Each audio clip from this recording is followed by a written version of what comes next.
lecture for Chapter 12, in which we're going to look at developing your operating and control systems for your company. And this is actually a really important step. It's kind of an in-depth and a long process, and it actually does need to be done towards the end of your whole process in starting up a company, because you already have to kind of figure out what you're going to do for a lot of things before you can put your procedures that you're going to do and operating systems in place. But this is an important step, and some of the stuff that we'll talk about we've kind of already talked about in other sections, but now we're going to look more from the aspect, okay, once you've decided on things, then how do you implement policies and procedures to ensure that these are done correctly the way that you're wanting them done. Operations are the procedures and policies that a company must develop and implement for the merchandising and management functions. Operations are the procedures put in place to actually run the business, and operations is how you do things on a day-to-day basis in your business. Control is the process through which results are compared with the goals and the objectives. So when you look at control, it looks at how to do things better and what obstacles are in the way to high performance for your company and your employees. And operations and controls look at the day-to-day functions of the business, such as receiving merchandise and following up with customers after the purchase. The operation and control plan, it communicates and coordinates the activities within your business. And to develop this plan, you will need to think about the daily, weekly, and monthly tasks that need to be completed to run your business smoothly and profitably. And for our operation and control plan, we will look at the day-to-day functions of the facility, of the merchandise, of the employees, and the customers. So looking at operations from the facility aspect, we're going to look at issues that deal with the actual facility. So the first issue is space allocation, and this is how the store can be divided into 4 types of space. So your different spaces are the sell floor, which is where the merchandise is for purchase. Then you have your customer service area, which is your dressing rooms, lounge, restroom, restaurant, checkout station, credit department, or return desk. Next is your merchandise warehousing and handling. And this would be where you receive goods, where you keep your back stock, where alterations are done. And then the last space is your staff and personnel areas, which would be if you have an office, a lounge, a lunchroom, a training room, or a conference room. And for a small boutique, you're probably going to have limited space for a lot of these different areas, if not any space for those areas. But just to kind of know in general, we'll talk about them. So looking at your selling space, any selling space is the area that the merchandise is housed or displays for sale, while your non-selling space are all the areas that do not have anything for sale, which would be your staff areas, your warehouse areas, and your customer service areas. And typically a store dedicates 65 to 80% of their square footage to selling space. So I want y'all to use that percentage when determining the layout of your store. I want you to have anywhere between 65 to 85% of whatever your square footage is devoted to selling space. Next, looking at staff efficiency, the facility layout should accommodate the duties of the staff in order to make the operation run more smoothly. So, for example, if your telephone is not on the sales floor, then the sales associate will have to leave the floor to answer the phone, which would not be good when there's customers in the store.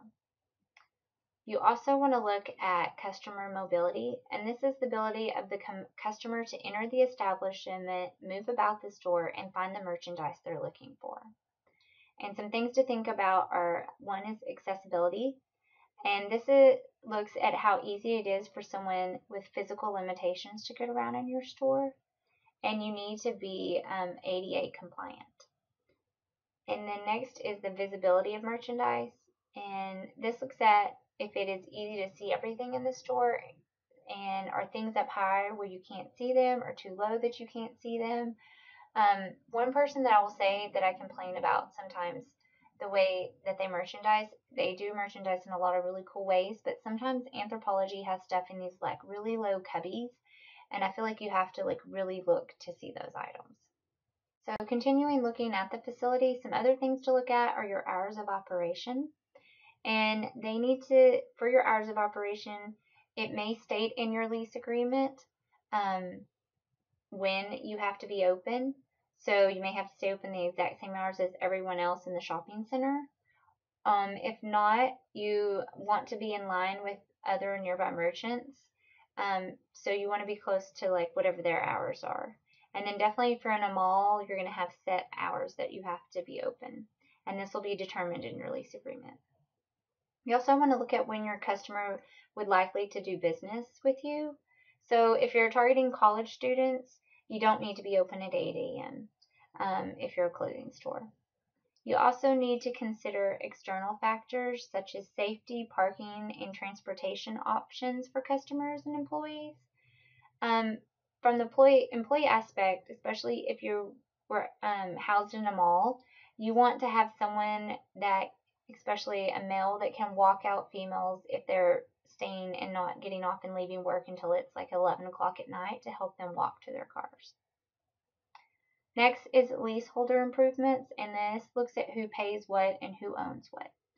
And it looks at the length and the terms of the lease.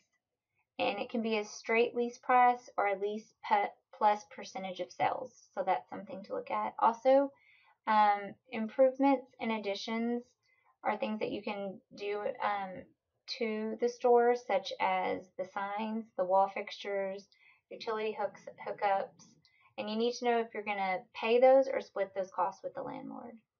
And usually lighting becomes a property of the landlord once it's put up. You usually don't get to take that with you if you leave. And those are different things that when you're talking about the layout in your store, you need to determine how much those things will cost, because you're going to need those in your business plan. Also, looking at utilities and maintenance needs, you want to look at utility cost to see if you pay them directly or if they're covered by the lease, because that'll affect probably the cost of your lease. Also, you want to look at the light and temperature controls because you want to be energy efficient to control your utility costs. You want to try to probably get an air conditioning unit system put in where you can turn off the air conditioning at night while no one's there to be more efficient. And you also want to look at your cleaning and waste removal. How is that done? Is there a big dumpster? Does someone can pick it up? How does that work? Also, you want to think about security. And you need to think about security system choices and see if that's part of your lease agreement or do you have to install it yourself. And then you need to think about also the procedures on how you turn it on and off for your employees who will either open and close the store. Now we're going to look at the operation procedures for your merchandise. And these need to be established for the receiving, marking, and preparing of your merchandise for the sales floor. And the accuracy and the timeliness of paying vendors, pricing merchandise, and keeping records are dependent upon these processes. So, for example, if you ticket a popular pair of jeans wrong and then sell out and order more, you will order the wrong color of jeans and have lost sales because it didn't have the right item to replace. So say on your ticket you said that the jeans, you ticketed it wrong and you said the jeans were green, but in reality they were red. And you sold out of the red jeans, but on the ticket it said green. So when the buyer went to reorder, they ordered green instead of red, and you already had a bunch of red in stock. So that's why it's very important to ticket items correctly. So first we're going to look at the invoice, and it's checked against the purchase order to make sure items are not shipped past the cancellation date.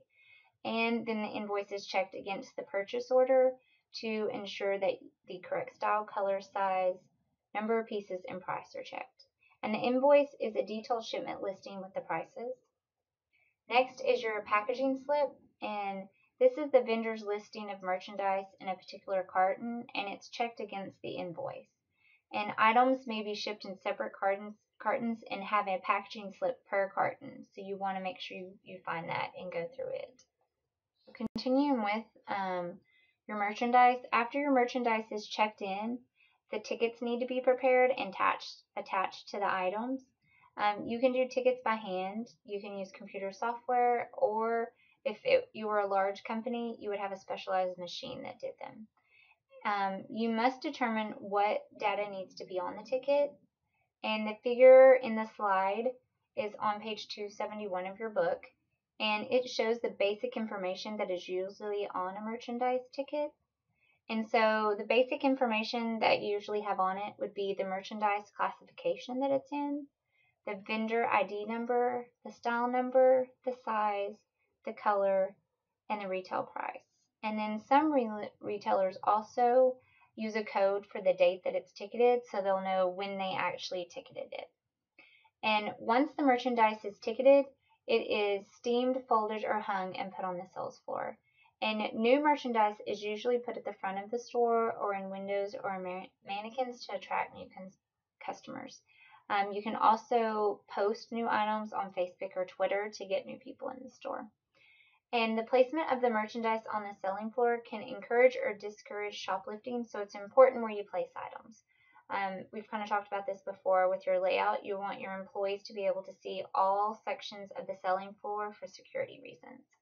Now we're going to look at your things to deal with your vendors. And this is another area when you develop your operations and procedures for your merchandise to make sure that you maintain a positive credit rating with your vendors. And you also want to monitor your sales volume of items and the performance of vendors' delivery on time in sending the correct items and the sale of those items. So some things that you need to look at. One, you want to have strategies put in place for paying your suppliers.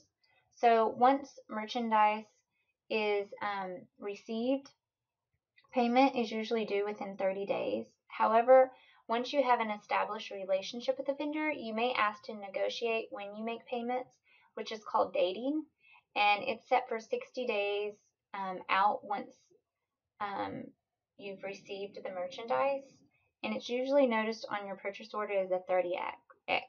Next is the strategies for tracking merchandise, and this looks at monitoring the performance of items in inventory per vendor.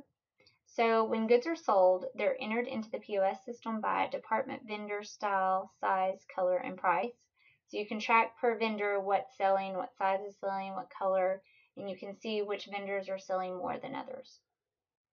Also, you want to look at your point of sale system, and this is your computer system cash register that generates a customer receipt and keeps track of the merchandise sold and returned or exchanged by a vendor. And so it gives you your sales and your stock analysis per vendor.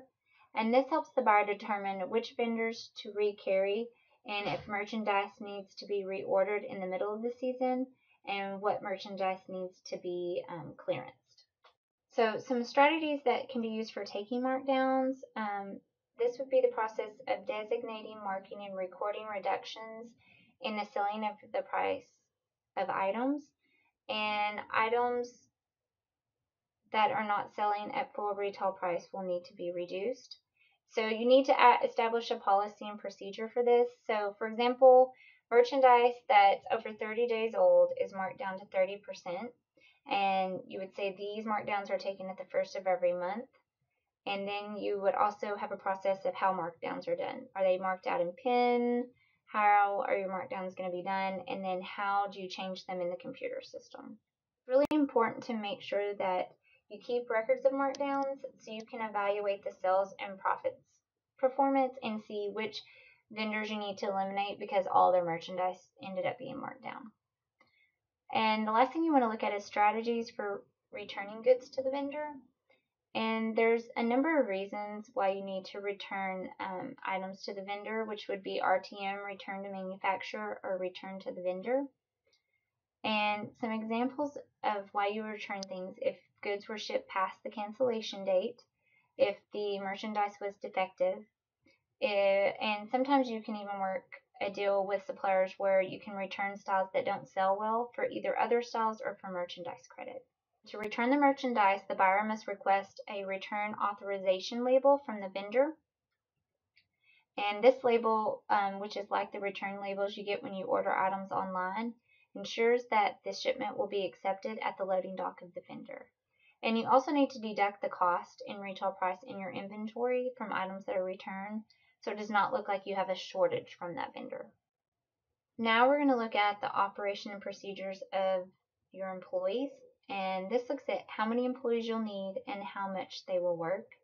And this is determined by looking at the size of your store, the need you have for merchandise security, the number of customers usually in the store at a given time, the level of assistance that customers will require, and how much can be allocated money-wise to payroll.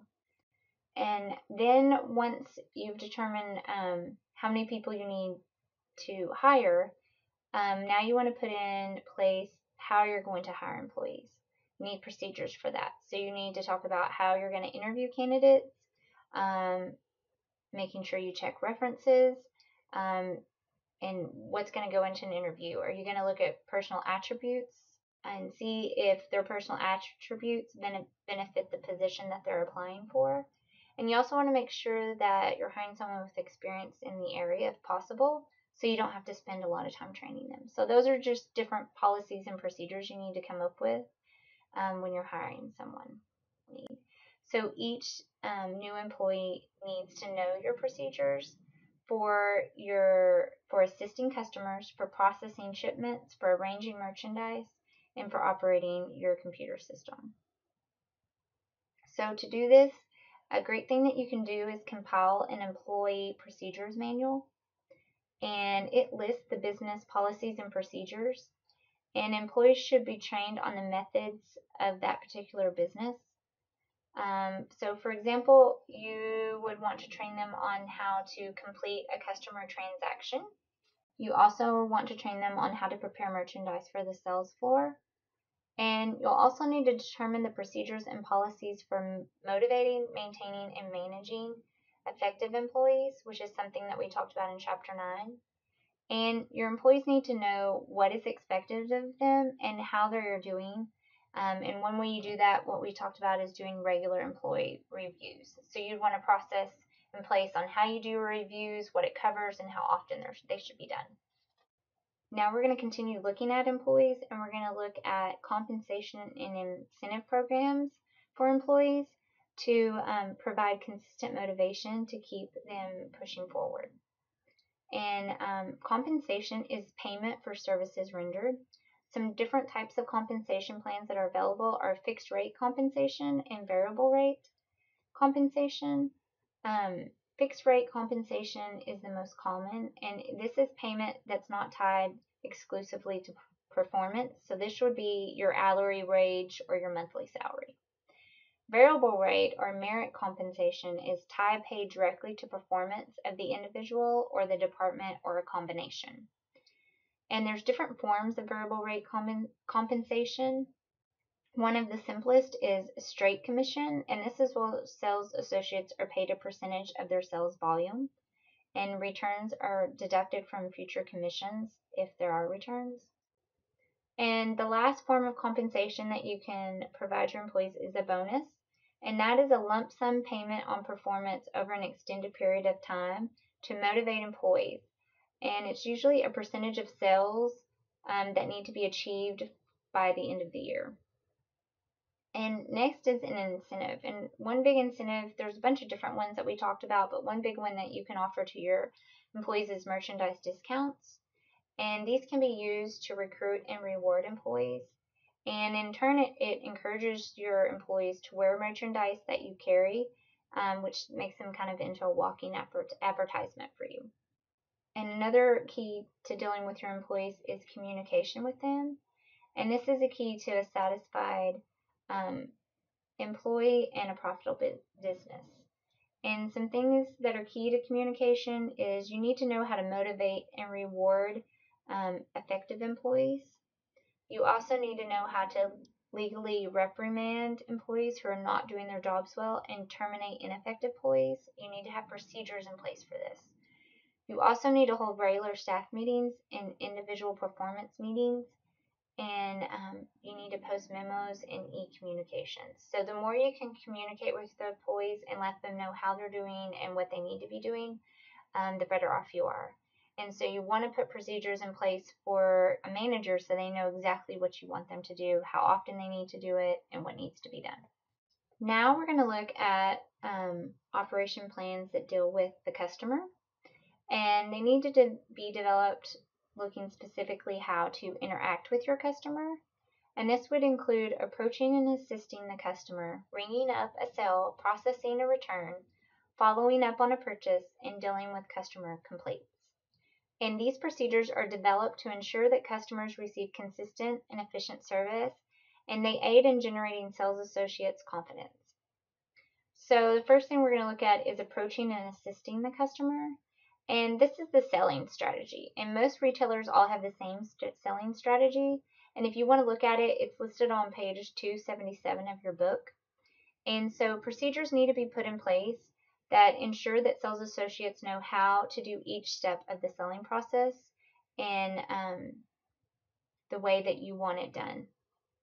It can also include customer shopping programs within how you assist customers to generate repeat business. So this would be personal shopping, purchase deliveries, alterations, and invitations to trunk shows. And if you look on page 278 of your book, you can read about Topshop and their customer incentive programs that they provide. Another important piece of your operations that deal with your customer is the writing up of the sale. And this looks at the transaction flow, and most transactions are done on a computerized system. And the transaction is either a cash, credit or debit card, a check sale, an exchange, or a return. And you need to have established procedures on how to do each of these. You can also offer layaway, and this is where merchandise is held when a deposit is put down, and then it's paid off within a set amount of time by a customer. You can also, another important thing is your merchandise stock keeping units, which is your SKU. And this is the ID number that's used to tag each item and is used for your inventory reconciliation. And you need to make sure that it is always put in when something is sold so you can keep up with inventory. And a last few things about dealing with your customer looks at handling returns and the procedures for that. So you need to decide who will be authorized to accept returns and under what circumstances return merchandise will be accepted, such as the time limit, the receipt required, do items still have to have a ticket, whether people will get cash or credit back. And this can be seen as a form of customer service if you're accommodating on your returns. You also need to think about procedures for following up on sales. And this is consistently and sincerely thanking your clientele with either a spoken word at the end, a thank you note, or a follow-up call. Another thing that you can also look into having your employees do is have a client file with a customer profile card on each of their customers. And the last thing that looks at dealing with your customer is the customer complaints. And you need to train the appropriate personnel on how to resolve customer complaints. And then those experiences can be used to improve and grow your business. Now we're going to look at the operation and procedures for inventory, and this is the process of determining how much inventory to carry and what type of merchandise to carry. And to determine this, you need to know how much stock is on hand, what vendors are selling well, and which customers are buying by having procedures in place for this. So inventory management is actually a really crucial, important procedure to have in place for your business to have success. So we're going to look at some methods of inventory management. One method is just in time, and this is a system where inventory is shipped as it is sold. And so vendors get inventory data from the store, and they reship stock when inventory reaches a certain level. So you will not probably ever really deal with this with your own small boutique, because this is mainly done with large companies. And these should all be basic terms that y'all should have learned about in your buying classes. There's also two primary methods of inventory control. There's last in, first out, and first in, first out. Last in, first out places a high value on the most recently received merchandise, And first in, last out places high value on the goods that have been in the store the longest. Some other inventory procedures that you need to look at are shrinkage, which is the inventory lost from employee theft, shoplifting, and clerical error. There's also physical inventory count, which is an item-by-item count of your stock on hand. And this is usually done at the end of the selling season to make sure that your computer version or book inventory is the same as the store version. And you want to look for errors, which would be shortages or overages that you would have. Next, you want to look at merchandise fulfillment and develop policies and procedures to allow your employees to accommodate customer special orders and requests. And merchandise fulfillment is the process of filling customers' requests and orders while in the store and over the internet and phone. And someone should be assigned to hear customer feedback, determine which vendors can do special orders and rush deliveries, and which vendors can do repairs, exchanges, or warranties on their items, and how long it will take for these special requests to get back to the store. Another thing that kind of goes along with customer needs is your supply chain management, and it's an integrated approach to all the activities of channel members, including the retail business, its vendors, and its shipping companies. And certain activities are performed by the channel member who can do them more efficiently. And a lot of this supply chain management is really done with larger retailers on a larger scale. So I don't know how much you would really deal with supply chain management on a daily basis in a boutique. Next, we're going to look at research and development and your procedures for that. And a lot of research has been done for you to start up your company and to develop your business plan. And your research will be ongoing once the business is up and running, because a business's target customer is always changing. So it's important that research and development is always going on. And it's usually an analysis of the trends and issues that will affect your products, services, operations, promotional efforts, competitors, and customers. And it will look at what are the new trends in clothing products. It would look at what trend services or conferences you should attend. You would also have procedures that looked at what new software should the company be using, or social media for promotions, or should you create a blog to connect with your customers. And our last slide is going to look at looking at the procedures you have for your computer. And the right computer with the right software can make all the difference in your business. And the computer processes your sales transaction, it calculates your merchandise receipts and returns, it cross-checks your personnel and merchandise files, it figures your work schedules and payroll, it assesses your vendor performance, and it analyzes profit potential and cash flow. And you maintain your business information with electronic spreadsheets. And you also want to utilize cross-filing, which is a reference system in which the same information is listed in 2 or more categories. And an example of this is shown in your book on page 284, and it talks about how Retail Pro, which is a computer system that you can get, can help a business download the names and addresses of customers who have purchased from a specific vendor, and then invite them to that vendor's trunk show. So that would just talk about the procedures in place you have for your software, what different figures you want to run with it. It can deal with you can use your computer system for work schedules, payroll. So there's a lot of different things that your computer system can do.